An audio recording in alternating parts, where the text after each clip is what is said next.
ಕಾರ್ಯಕ್ರಮದಲ್ಲಿ ಅಂತಾರಾಷ್ಟ್ರೀಯ ಖ್ಯಾತಿಯ ಗರ್ಭಧಾರಣ ತಜ್ಞರಾದಂತಹ ಡಾಕ್ಟರ್ ಸಿ ಶರತ್ ಕುಮಾರ್ ಅವರಿಗೂ ನಮಸ್ಕಾರಗಳು. ಡಾಕ್ಟರ್, ಎಂದಿನಂತೆ ಒಂದು ವಿಚಾರ ಆಯ್ಕೆ ಮಾಡಿಕೊಂಡಿರತಕ್ಕಂಥದ್ದು, ಒಬ್ರು ಪತ್ರ ಬರೆದಿದ್ದಾರೆ, ಕುತೂಹಲಕ್ಕೆ ಬರೆದಿರ್ತಕ್ಕಂಥ ನಿಮ್ಮ ಕಾರ್ಯಕ್ರಮ ಸಮಸ್ಯೆ ಇಲ್ಲ, ಕುತೂಹಲಕ್ಕೆ ನಿಮ್ಮ ಕಾರ್ಯಕ್ರಮವನ್ನು ನಾವು ತುಂಬಾ ರೆಗ್ಯುಲರ್ ಆಗಿ ನೋಡ್ತೀನಿ, ಒಂದು ವಾರ ಮಿಸ್ ಮಾಡಿದೆ. ಸಾಕಷ್ಟು ಕರೆಗಳು ಬರ್ತಾ ಇರುತ್ತೆ, ನಮಗೆ ಶೀಘ್ರ ಸ್ಖಲನ ಆಗುತ್ತೆ ಅಂತ ನೀವು ಕೂಡ ಹೇಳ್ತಾ ಇರ್ತೀರಾ ಶೀಘ್ರ ಸ್ಖಲನದ ಬಗ್ಗೆ. ನನಗೊಂದು ಕುತೂಹಲ, ನನಗೀಗಾಗಲೇ 27 ವರ್ಷ, ಮದುವೆ ಆಗಿಲ್ಲ, ಯಾವುದೇ ಲೈಂಗಿಕ ಸಂಪರ್ಕ ಇಲ್ಲಿ ತನಕ ಇಲ್ಲ. ಆದ್ರೆ ಈ ಶೀಘ್ರ ಸ್ಖಲನ ಅಂತಂದ್ರೆ ಏನು? ಅದೊಂದು ರೋಗನ ಅಥವಾ ಅದು ಎಲ್ರಿಗೂ ಇರತಕ್ಕಂತ ಕಾಮನ್ ಫ್ಯಾಕ್ಟರ್? ಯಾಕೆ ಬರುತ್ತೆ, ಯಾರಿಗ್ ಬರುತ್ತೆ, ಬರೋದ್ರಿಂದ ಆತರ ಶೀಘ್ರ ಸ್ಖಲನ ಆಗೋದ್ರಿಂದ ಏನ್ ತೊಂದರೆ ಆಗುತ್ತೆ, ಇದಕ್ಕೇನಾದ್ರೂ ಟ್ರೀಟ್ಮೆಂಟ್ ಇದೆಯಾ, ಇದ್ರ ಬಗ್ಗೆ ನನಗೆ ವಿಚಾರಗಳನ್ನ ತಿಳಿಸ್ಕೊಡಿ ಅಂತ ಕೇಳಿದ್ದಾರೆ. ಬಹಳ ಒಳ್ಳೆ ಪ್ರಶ್ನೆ ಕೇಳಿದ್ದಾರೆ. ಅವ್ರಿಗೆ ಮದುವೆ ಆಗಿಲ್ದೇ ಇರೋದ್ರಿಂದ, ಜೊತೆಗೆ ಲೈಂಗಿಕ ಸಂಪರ್ಕ ಇಲ್ಲದೆ ಇರೋದ್ರಿಂದ ಅದ್ರ ಬಗ್ಗೆ ಅವ್ರಿಗೆ ಅರಿವಿಲ್ಲ. ಆದ್ರೂ ಅಲ್ಲಿ ಇಲ್ಲಿ ಓದಿ ಕೇಳಿ ತಿಳ್ಕೊಂಡಿರ್ತಾರೆ, ಆದ್ರೆ ಸಂಪೂರ್ಣ ಅರಿವಿರೋದಿಲ್ಲ. ಬಹಳ ಒಳ್ಳೆ ಪ್ರಶ್ನೆ ಇದು. ನಾವು ಎಲ್ಲ ಸಾಕಷ್ಟು ಸಾರಿ ಇದ್ರ ಬಗ್ಗೆ ಹೇಳ್ತಾನೆ ಇರ್ತೀವಿ, ಆದ್ರೆ ಈ ತರ ಕುತೂಹಲಕ್ಕೋಸ್ಕರ ಕೇಳಿರೋ ಪ್ರಶ್ನೆ ಇದೆ ಫಸ್ಟ್.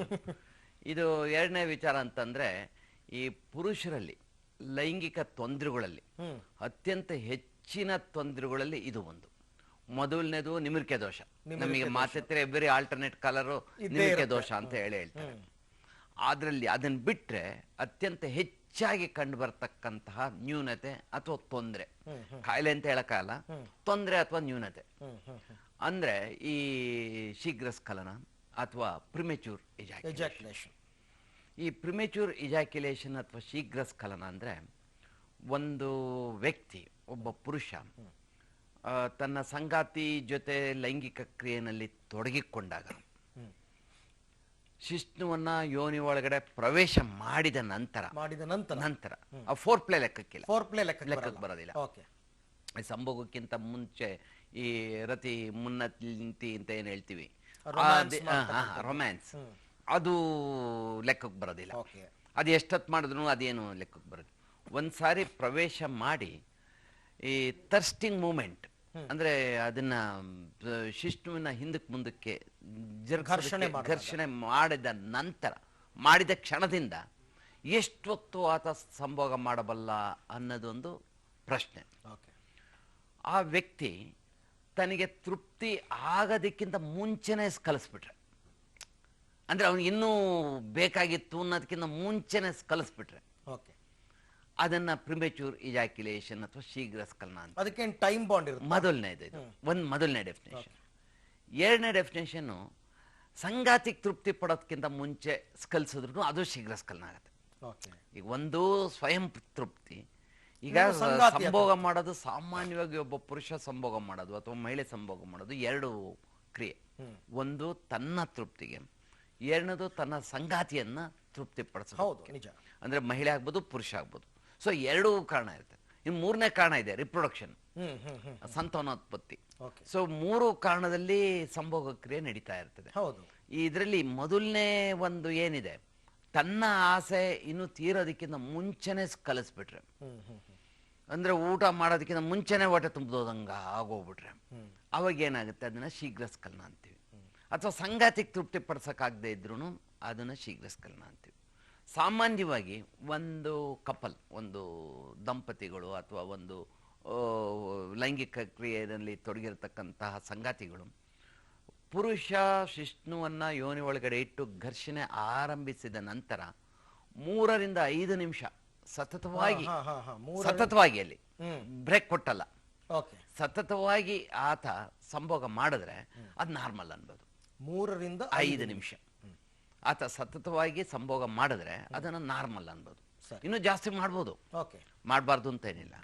ಆ 3 ನಿಮಿಷಕ್ಕಿಂತ ಕಡಿಮೆ ಮಾಡಿದ್ರೆ ಅದನ್ನ, ಅವಾಗ ಏನಾಗಿರುತ್ತೆ, 3 ನಿಮಿಷಕ್ಕಿಂತ ಕಡಿಮೆ ಆದಾಗ ಇಬ್ಬರೊಳಗೊಬ್ರಿಗೆ ತೃಪ್ತಿ ಆಗಿರಲ್ಲ. ಪುರುಷ ಏನೋ ಅವನಿಗೆ ಸ್ಖಲನ ಆಯ್ತು ಅಂತ ತೃಪ್ತಿ ಪಟ್ಕೊಂಡ್ಬಿಡ್ಬೋದು, ಆದ್ರೆ ಮಹಿಳೆಗೆ ತೃಪ್ತಿ ಆಗದೆ ಇರ್ಬೋದು, ಇನ್ನು ಆಕೆಗೆ ಯೋನಿ ತೇವಾಗಿಲ್ದೆ ಇರ್ಬೋದು, ಔಟ್ ಆಗಿಲ್ದೇನೂ ಇರ್ಬೋದು. ಆಕೆ ಆರ್ಗಸಮ್ ರೀಚ್ ಆಗದೆ ಹೋಗ್ಬೋದು. ಆದ್ದರಿಂದ 3 ರಿಂದ 5 ನಿಮಿಷನ ಒಂದು ನಾರ್ಮಲ್ ರೇಂಜ್ ಅಂತ ಕನ್ಸಿಡರ್ ಮಾಡ್ಬೋದು. 5 ನಿಮಿಷಕ್ಕಿಂತ ಜಾಸ್ತಿ ಮಾಡಿದ್ರೆ ಸಂತೋಷ, ಅದಕ್ಕಿಂತ 3 ನಿಮಿಷಕ್ಕಿಂತ ಕಡಿಮೆ ಮಾಡಿದ್ರೆ ಅದನ್ನ ಶೀಘ್ರ ಸ್ಖಲನ ಅಂತ ಕರಿಬಹುದು. ಇದು ಅದರಲ್ಲಿ ಶೀಘ್ರ ಸ್ಖಲನದಲ್ಲಿ ಅಂದ್ರೆ ಪ್ರಿಮೇಚೂರ್ ಇಜಾಕ್ಯುಲೇಷನ್ ಅಲ್ಲಿ 4 ರೀತಿ ಇದೆ. 4 ರೀತಿ? ಹೌದು, ಓಕೆ. ವಿವಿಧ ರೀತಿಗಳು. ಮೊದಲನೇದು ಈ ಪ್ರೈಮರಿ ಪ್ರಿಮೇಚೂರ್ ಇಜಾಕ್ಯುಲೇಷನ್ ಅಂತ, ಪ್ರಾರಂಭಿಕ ಶೀಘ್ರ ಸ್ಖಲನ ಅಂತ. ಅಂದ್ರೆ ಹುಟ್ಟಿದಾಗ್ಲಿಂದ ಬಂದಿರುತ್ತೆ. ಅವ್ರು ಹುಟ್ಟಿದಾಗಿಂದ ಅಂದ್ರೆ ಅವರಿಗೆ ಸಂಭೋಗ ಕ್ರಿಯೆ ಆರಂಭಿಸಿದ ದಿನದಿಂದನು, ಮದ್ವೆ ಆದ ದಿವಸದಿಂದ ಅಥವಾ ಸಂಭೋಗ ಕ್ರಿಯೆ ಆರಂಭಿಸಿದ ದಿವಸದಿಂದನು ಅಥವಾ ಅಸ್ತಮ ಎತ್ಕೊಂಡು ಲೈಂಗಿಕ ಕ್ರಿಯೆ ಉದ್ವೇಗ ಆದ ತಕ್ಷಣ ಔಟ್ ಆಗ್ಬಿಡೋದು. ಅಂದ್ರೆ ಇನ್ನೂ ತೃಪ್ತಿ ಆಗಿರೋದಿಲ್ಲ. ಬೈ ಬರ್ತ್ ಅಂತಾರಲ್ಲ ಅದು. ಇದು ಕಾಂಜನೈಟಲ್ ಅಥವಾ ಜೆನೆಟಿಕ್ ಆರಿಜಿನ್ ಅಥವಾ ಬೈ ಬರ್ತ್ ಅಂತ ಅನ್ಬೋದು. ಇಂತಹ ಈ ಪ್ರಾರಂಭಿಕ ಪ್ರಿಮೇಚೂರ್ ಇಜಾಕ್ಯುಲೇಷನ್ ಏನಿದೆ, ಇದರಲ್ಲಿ ಜೆನೆಟಿಕ್ ಫ್ಯಾಕ್ಟರ್ ಇರೋ ಸಾಧ್ಯತೆ ಕೂಡ ಇದೆ. ವಂಶ ಪಾರಂಪರ್ಯವಾಗಿ ಶೀಘ್ರ ಸ್ಖಲನ ಬಂದಿರೋ ಸಾಧ್ಯತೆ ಇದೆ. ಅಥವಾ ಅದಕ್ಕೆ ಬೇರೆ ಬೇರೆ ಕಾರಣಗಳು ಇರ್ಬೋದು. ಈ ಮುಂದೊಗ್ಲು ಸರ್ಗದೆ ಇರೋದು, ಅಥವಾ ಈ ಲಿಂಗಮಣಿ ತುಂಬಾ ಹೈಪರ್ ಸೆನ್ಸಿಟಿವಿಟಿ ಇರೋದು. ಸೊ ನಾನಾ ಕಾರಣಗಳು ಇರಬಹುದು. ಇದು ಪ್ರೈಮರಿ ಪ್ರಿಮೇಚೂರ್ ಇಜಾಕ್ಯುಲೇಷನ್. ಇನ್ನು ಎರಡನೇದು ಸೆಕೆಂಡರಿ ಪ್ರಿಮೇಚೂರ್ ಇಜಾಕ್ಯುಲೇಷನ್ ಅಂತ, ತದನಂತರದ ಶೀಘ್ರ ಸ್ಖಲನ. ಅಂದ್ರೆ ಮದುವೆ ಆದ ಸಂದರ್ಭದಲ್ಲಿ ಸರಿ ಮುಂಚೆ ಚೆನ್ನಾಗಿರ್ತಾರೆ. ಈಗ ನಮಗೆ ಕಾಲರ್ಸ್ ಹೇಳ್ತಿರ್ತಾರೆ ನೋಡಿ, 42 ವರ್ಷ ಸರ್ ನಮ್ಗೆ ಶೀಘ್ರ ಸ್ಖಲನ. ಮೊದ್ಲು ಭಾರಿ ಚೆನ್ನಾಗಿ ಮಾಡ್ತಿದ್ದೆ ಸರ್, ಏನ್ ತೊಂದರೆ ಇಲ್ಲ, 5 ನಿಮಿಷ 10 ನಿಮಿಷ ಸಂಭೋಗ ಮಾಡ್ತಿದ್ದೆ, ಈಗ 6 ತಿಂಗಳಿಂದ ಯಾಕೋ ಒಳಗಡೆ ಇಟ್ಟ ತಕ್ಷಣ ಔಟ್ ಆಗೋಗ್ಬಿಡ್ತದೆ ಅಂತ.